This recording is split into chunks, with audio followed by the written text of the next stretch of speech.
ठंडी का मौसम आते ही डैंड्रफ और हेयर फॉल बाकी दिनों की तुलना में ज्यादा होने लगता है। ऐसा क्यों होता है?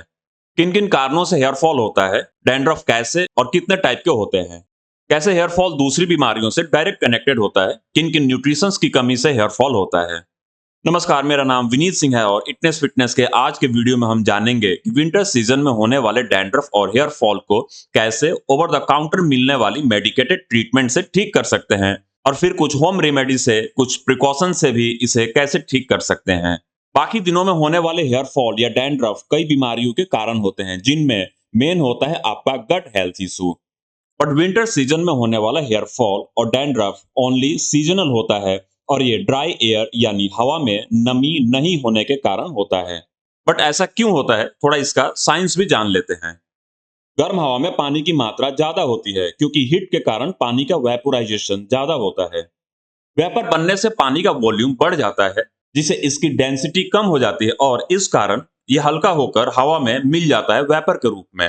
लेकिन जैसे ही हवा ठंडी होने लगती है तो वेपर का वॉल्यूम कम और डेंसिटी ज्यादा होने लगता है, जिस कारण यह वाटर ड्रॉप में कन्वर्ट होकर भारी हो जाता है और हवा से अलग होने लगता है। यहाँ ये बात तो समझ में आ गई हमें कि ठंडी के दिनों में हवा में पानी की मात्रा कम हो जाती है। यही कारण है कि ठंडी के दिनों में एयर ड्राई होता है, यानी हवा में मॉइस्चराइजर नहीं होता है। अब जैसे ही हमारी स्किन और हेयर ड्राई एयर के संपर्क में आता है तो इसकी नमी और नेचुरल ऑयल यानी सीबम लूज होने लगता है, और इस कारण स्किन और हेयर सूखने और ब्रेक होने लगते हैं। यही कारण है कि ठंडी में हमें ज्यादा मॉइस्चराइजर की जरूरत होती है स्किन को फटने से बचाने के लिए। अब बात करते हैं डैंड्रफ की।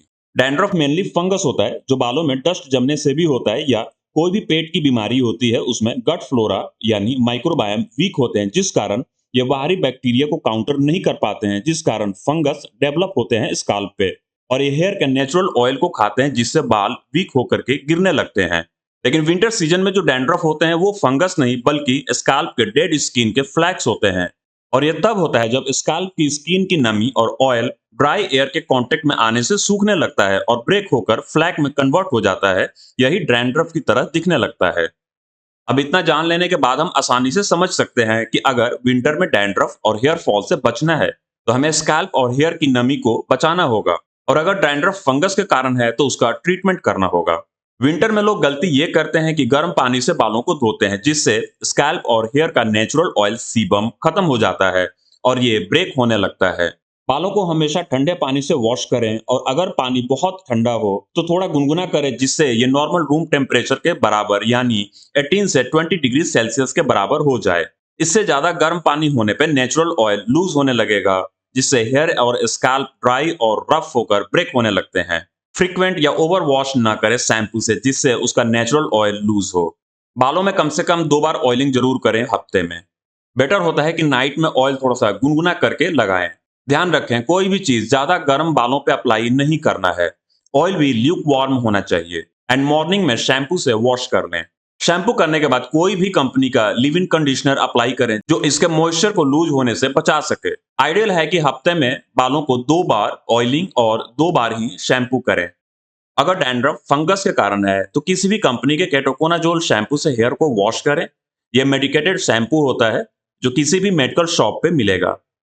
केटोकोनाजोल शैम्पू किसी भी कंपनी का लें, बट उसमें केटोकोनाजोल एटलीस्ट 2% होना चाहिए। कुछ होम रेमेडीज भी जान लेते हैं जो काफी इफेक्टिव होता है, जो बहुत पहले से लोग इसे यूज करते आ रहे हैं। ओनियन जूस और टी ट्री ऑयल। प्याज के रस में सल्फर होता है जो कोलेजन प्रोडक्शन को बढ़ाता है और स्कैल्प में ब्लड सर्कुलेशन को भी बढ़ाता है, जिससे हेयर फॉलिकल्स मजबूत होते हैं। अगर हेयर फॉल के साथ डैंड्रफ भी है तो प्याज के रस में टी ट्री ऑयल मिलाकर यूज करें। टी ट्री ऑयल में एंटी माइक्रोबायल प्रॉपर्टीज होता है, जिससे ये फंगस को खत्म करने के लिए one of the best natural source होता है।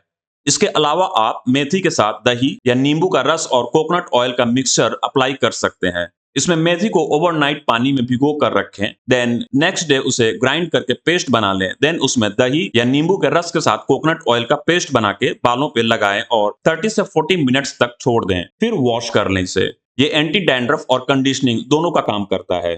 ठंडी के दिनों में हाइड्रेशन और कुछ विटामिन की कमी होने लगती है, जिससे हमें पूरा करना चाहिए।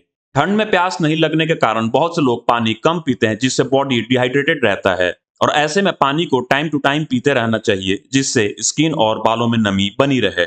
इसके अलावा कुछ न्यूट्रिशंस होते हैं जिनकी कमी से विंटर सीजन में हेयर फॉल और डैंड्रफ होता है, जैसे vitamin A, vitamin E, vitamin D, vitamin बी7 यानी बायोटिन्स, जिंक और ओमेगा 3 फैटी एसिड। यहाँ नॉन वेजिटेरियन लोगों के लिए मैं कॉड लिवर ऑयल और एग को डेली डाइट में शामिल करने का सलाह दूंगा। कॉड लिवर ऑयल में 3 जरूरी चीजें मिलती है, जैसे विटामिन ए, विटामिन डी और ओमेगा 3 फैटी एसिड, और एक में विटामिन ए और बायोटीन यानी बी7। बायोटीन यानी बी7, इसे विटामिन एच भी कहते हैं, बहुत जरूरी होता है बालों के हेल्थ के लिए। वेजिटेरियन लोगों के लिए विटामिन ए के लिए विंटर में गाजर, स्वीट पोटैटो, पालक पत्ता और अमरूद बेस्ट सोर्स होता है। विटामिन ई के लिए डाइट में एलमंड्स, सनफ्लावर सीड्स, वॉलनट, पालक पत्ता शामिल करें। जितनी भी चीजें यहाँ पे बताया है उसमें बी7 और जिंक दोनों भी मिलते हैं। कुछ प्रिकॉशन रखना होगा यहाँ आपको विंटर में, जैसे बालों को एक्सट्रीम हीट और कोल्ड दोनों से बचाना होगा। ऐसे में ज्यादा गर्म पानी से वॉश ना करें। बालों की ड्रेसिंग के लिए हॉट ड्रायर और कर्लिंग डिवाइस ना यूज करें। डेली शैम्पू ना करें जिससे उसका नेचुरल ऑयल बचा रहे। कैप पहने जिससे बाल डस्ट और कोल्ड एयर दोनों से बचे रहे। ये कुछ टिप्स थे जिससे आप विंटर में होने वाले हेयर फॉल और डैंड्रफ से बच सकते हैं। अगर ये वीडियो पसंद आए तो इसे लाइक एंड सब्सक्राइब जरूर करें। मैं ऐसी हेल्थ वीडियो बनाते रहूंगा।